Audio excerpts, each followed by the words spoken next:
ఇక్కడ కనిపిస్తున్నటువంటి ఇంత పెద్ద చరిత్రను మన తెలంగాణ రాష్ట్ర ముఖ్యమంత్రి ఆనవాళ్ళు లేకుండా చేస్తా అని చెప్తా ఉన్నాడు. దీనికి మీరు ఏం చెప్తారు? ఒక మతి స్థిమితం లేనోడు ఒక పిచ్చోడు చేసిన వ్యాఖ్యలుగానే చూడొచ్చు. ఒక మతి స్థిమితం లేనోడు, ఒక ఉద్యమ ద్రోహి, ఒక రైఫిల్ రెడ్డి, ఒక సంచులు మోసినోడు, ఉద్యమంలో ఆంధ్ర వల్ల మోచేతి నీళ్లు దాక్కుంటా బూట్లు మోసినోడు, చెప్పులు మోసినోడికి ఏం తెలుస్తుంది కేసీఆర్ గారి విలువ? ఒక రాష్ట్ర ముఖ్యమంత్రి గురించి మాట్లాడుతున్నారు.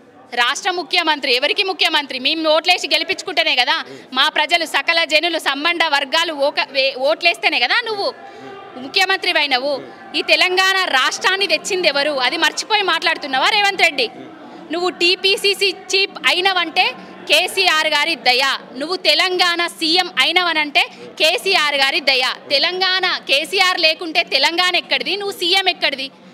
అంటే తెలంగాణని ఇచ్చిందే కాంగ్రెస్ పార్టీ అని చెప్తా ఉన్నారు. ఇప్పుడు ఎవరైతే సోనియా గాంధీ ఉన్నారో తెలంగాణని ఇచ్చిండ్రు, ఆమె కాళ్ళు కడిగి నెత్తిన నీళ్లు చల్లుకున్నా తప్పు లేదని చెప్తా ఉన్నారు కదా, దీనికి ఏమంటారు? ఇప్పుడు తెలంగాణ ఇచ్చిర్రు అని చెప్పుడు మర్చిపోవాలి.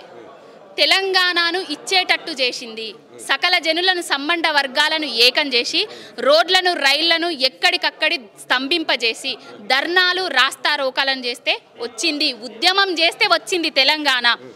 మన అందరం ఇళ్లల్లో కూసుంటే, తెలంగాణ ప్రజలందరం ఇళ్లల్లో కూసుంటే మంగళారతులు తీసుకొచ్చి మనకు తెలంగాణ ఇయ్యలేదు. ఈరోజు తెలంగాణ ఇస్తున్నామని చెప్పి కూడా శ్రీకృష్ణ కమిటీ అనే పేరుతోటి కాలయాపనలు చేసిండ్రు. కమిటీల పేరుతోటి కాలయాపనలు చేసి ఎంతోమంది విద్యార్థులు చనిపోవడానికి కారణమైంది కాంగ్రెస్ పార్టీ. ఆనాడు తొలి దశ అయినా, ఈనాడు మలి దశ అయినా, మళ్ళా రాబోయే దశ అయినా అన్ని చావులకు కాంగ్రెస్ పార్టీయే కారణం. ఇంకా ఇచ్చిర్రు అని చెప్పుకున్నాడు బంజైర్రి. ఇచ్చేటట్టు చేసినాం కాబట్టి, మీ మెడలు వంచినాం కాబట్టి, మీరు వణికేటట్టు చేసినాం కాబట్టి, మీ సీట్ల కింద భూకంపం పుట్టించిండు కాబట్టి కేసీఆర్ గారు తెలంగాణ ఇచ్చిండ్రు. మీరు ఇయ్యలే తెలంగాణ, మేము తెచ్చుకున్నాం కొట్లాడి. అయితే తెలంగాణ కేసీఆర్కి ఎందుకు సాధ్యమైంది, మిగతా వాళ్ళు ఇంత కేసీఆర్ కంటే ముందున్న వాళ్ళకి ఎందుకు సాధ్యం కాలేదంటే ఏం చెప్తారు? ఆయనే ఒక యోగి, ఆయనే ఒక స్ఫూర్తిదాయకుడు. నేను చచ్చుడో తెలంగాణ వచ్చుడో, వస్తే తెలంగాణ జైత్రయాత్రనో లేకపోతే కేసీఆర్ శివయాత్రనో అని ఒకటి పెట్టుకొని ముందటికి సాగిండు. పదవులను తునప్రాయంగా తెలంగాణ కోసం రాజీనామా చేసి వాళ్ళ ముఖాల మీద ఇసిరిగొట్టిన నాయకుడు కేసీఆర్ గారు. ఎవరికి సాధ్యమవుతుంది?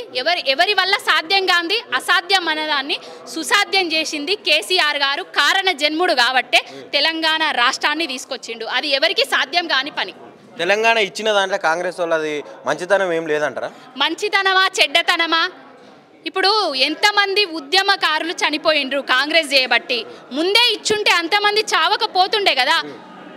చంపి ఇచ్చిండ్రు, ఇచ్చేటట్టు చేసినాము. మంచితనం ఎక్కడిది తమ్మి? మంచితనం ఎక్కడ కనబడుతుంది చెప్పండి? కాలయాపన చేసిండ్రు కదా కమిటీలతోటి. ఇవ్వద్దు అనుకున్నారు కానీ ఇచ్చేటట్టు చేసినాం. మనం ఉద్యమించినాం కాబట్టి తెలంగాణ వచ్చింది, వాళ్ళు ఇస్తే రాలేదు. ఫైనల్గా దీక్షా దివాస్ని పురస్కరించుకొని తెలంగాణ ప్రజలకు ఏం చెప్తాము? తెలంగాణ ప్రజలు అలవి కాని హామీలను, రేవంత్ రెడ్డి దొంగ మాటలను నమ్మి కాంగ్రెస్ ప్రభుత్వాన్ని అధికారంలోకి తెచ్చిండ్రు. గత పాలకులు ఏ విధంగా పాలించిండ్రో, తెలంగాణ రాష్ట్రాన్ని ఆగం చేసిండ్రో, మళ్ళా అదే విధంగా ఈ 11 నెలలల్లా కాంగ్రెస్ ప్రభుత్వం మార్పు అని గత కాలము స్మృతులను తీసుకొని వస్తుంది. అప్పుడు రైతన్నలు చనిపోయినరు, ఇప్పుడు రైతన్నలు చనిపోతున్నారు. అప్పుడు సిరిసిల్లాను ఉరిసిల్లా చేసిండ్రు కాంగ్రెస్ ప్రభుత్వము, ఇప్పుడు సిరిసిల్లా ఉరిసిల్లాగా మారింది. కేసీఆర్ గారు వచ్చి సిరుల సిల్లాని చేసిండ్రు. ప్రతిరోజు నెలకొక్కరు నేతన్న ఉరేసుకొని చచ్చిపోతున్నాడు. అక్కడ తెలంగాణ రాష్ట్రాన్ని వినాశనం చేస్తున్నాడు. ఈ దొంగ మాటలు, ఈ దొంగ ముచ్చట్లు ఇప్పటికైనా నమ్మకండి.